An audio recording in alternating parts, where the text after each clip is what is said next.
Welcome.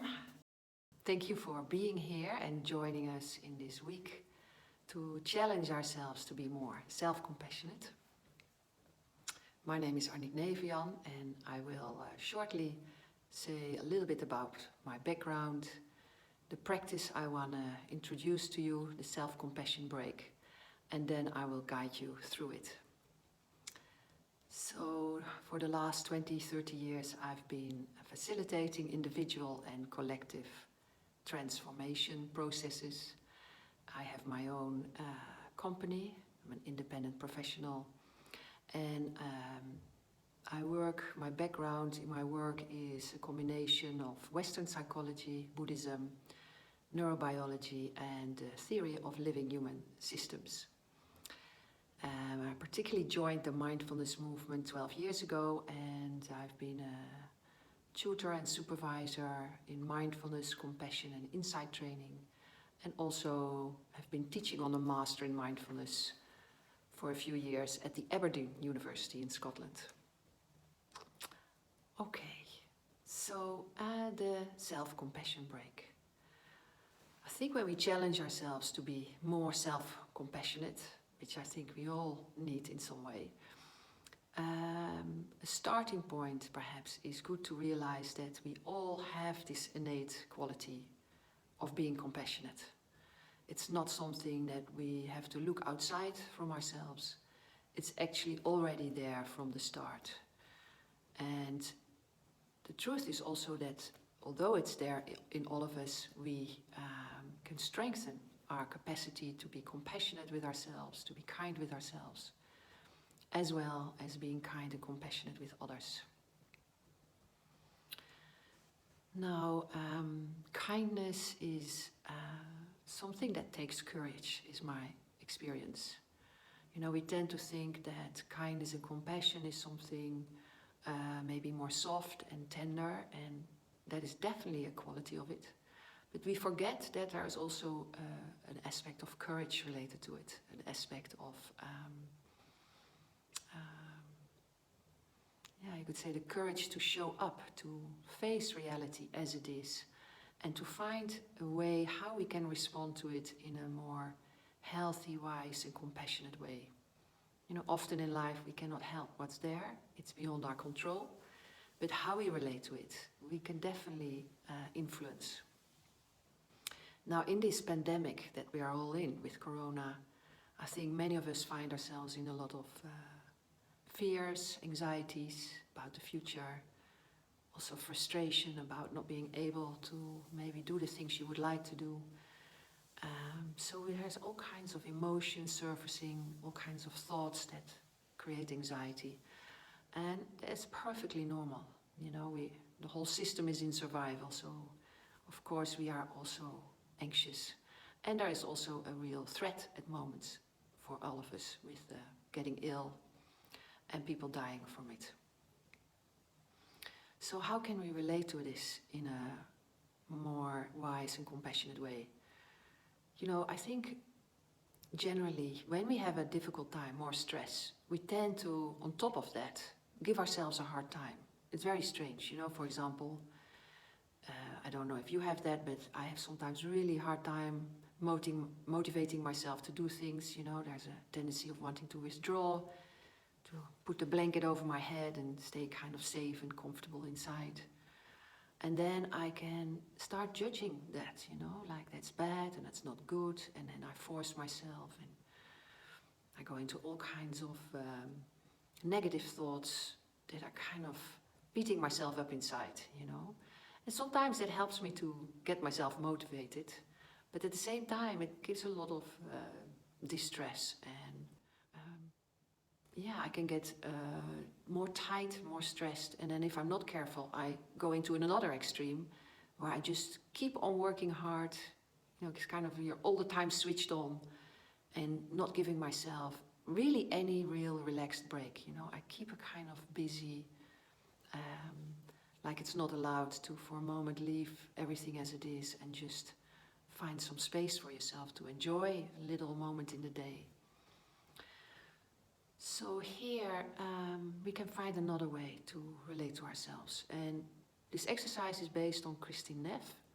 She's a social psychologist, and she researched what are we suffering from mainly in ourselves. And the first thing that most people say is this self-critical voice that with what we kind of beat ourselves up with inside, you know.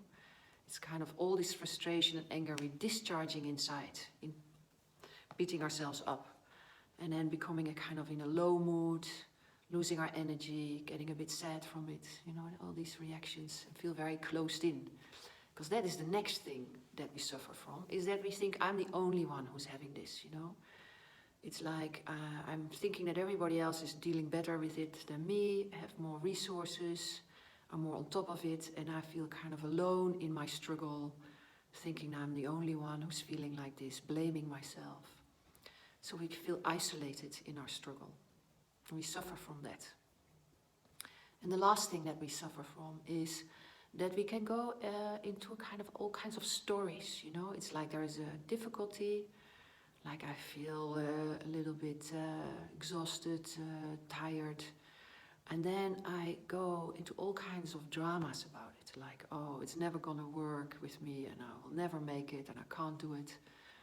And then I start to think about all the moments that I failed, and it's like I elaborate on negative thoughts, and it's spiraling me down, yeah, and taking me away from just staying close to what is actually here now. So in this practice, the self-compassion break, we're gonna use three things as a kind of antidote to this. So instead of going into all kinds of stories, we learn to stay present with the direct felt sense of a difficulty.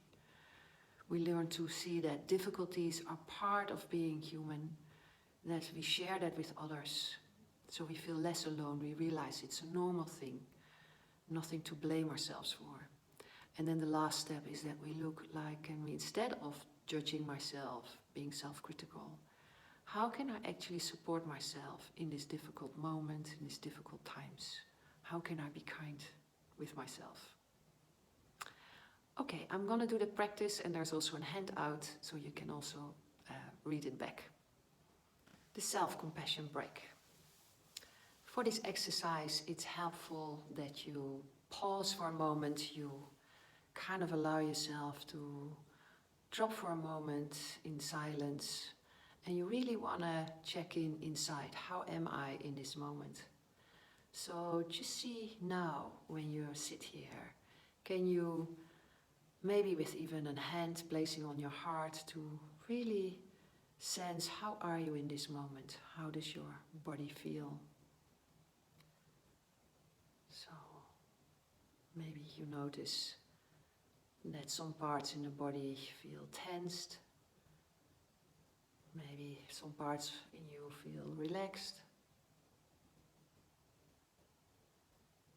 And when you let your hand kindly rest on your heart, you also might notice more a certain mood or feeling that's around. You might feel pleasant, more neutral, or more unpleasant.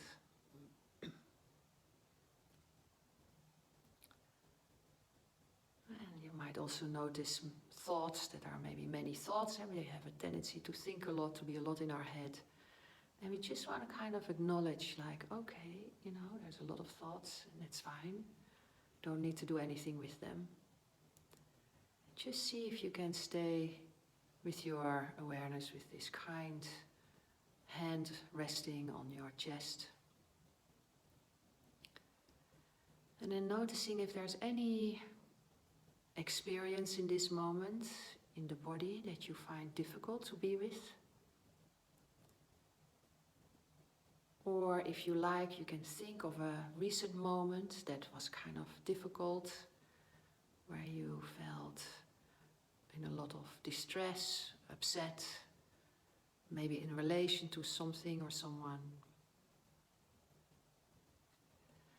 And then the first step in this practice, in this self-compassion break, is that we have the courage to kind of show up. And what do I mean with this is that we want to acknowledge, okay, this is hard for me, you know. I find it hard to be with this feeling, maybe of anger or sadness or whatever comes up for you, fear. And we just want to acknowledge this without elaborating on thoughts, without analyzing it or looking for any reasons why. We just stay with the direct felt sense of this difficulty. This is how it is for me.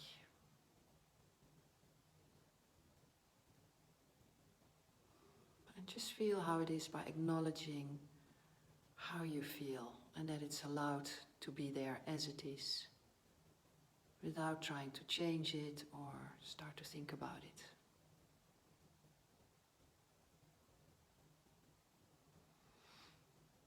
And then the next step is that you realize that this is part of being human.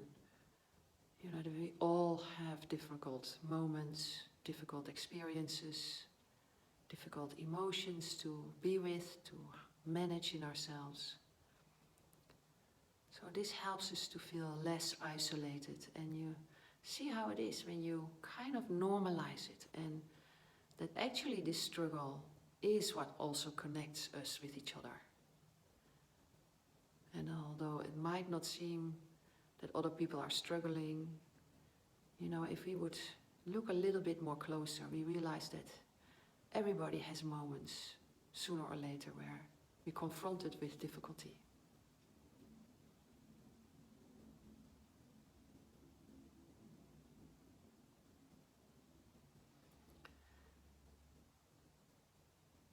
So this can help us to less feel alone with it and to less blame ourselves that we do something wrong. This is just part of being alive. And then the last step is how can I be kind with myself? So instead of self-attacking, beating myself up about feeling the way I feel or having the experience I have, we kind of want to look inside, like, how can I be there for myself? You know, it's already difficult, already hard to be with, so how can I support myself?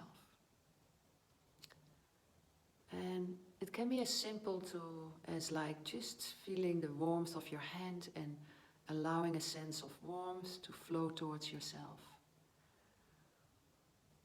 Or you might say something kind to yourself, a kind phrase, a kind wish, like, may I be there for myself, may I trust that I will get through this.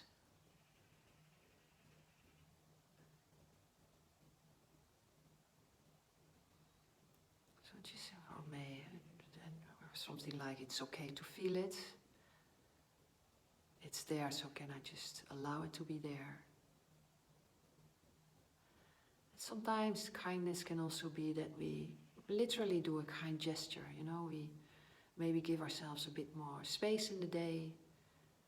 We allow ourselves to go for a walk or make a nice cup of tea. So we kind of take ourselves off this hook of being self-critical, self-attacking, worrying. It's like we give ourselves a little space from all of that. Now, my experience with this last step, that takes time, you know, to find out how can I be kind with myself.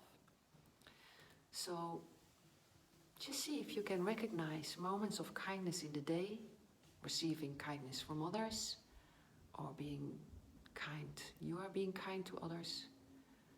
And also how we can bring that kindness also to ourselves.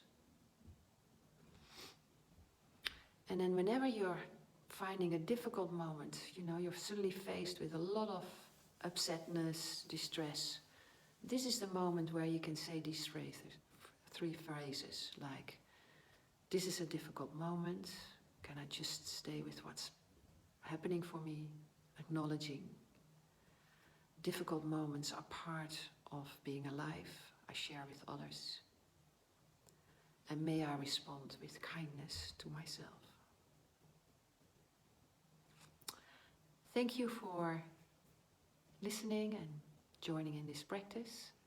And just see how that works for you. And please feel free to find your own wordings, your own words. And you can also find more more information in the handout. Be well and safe and take care of yourself and others as best as you can.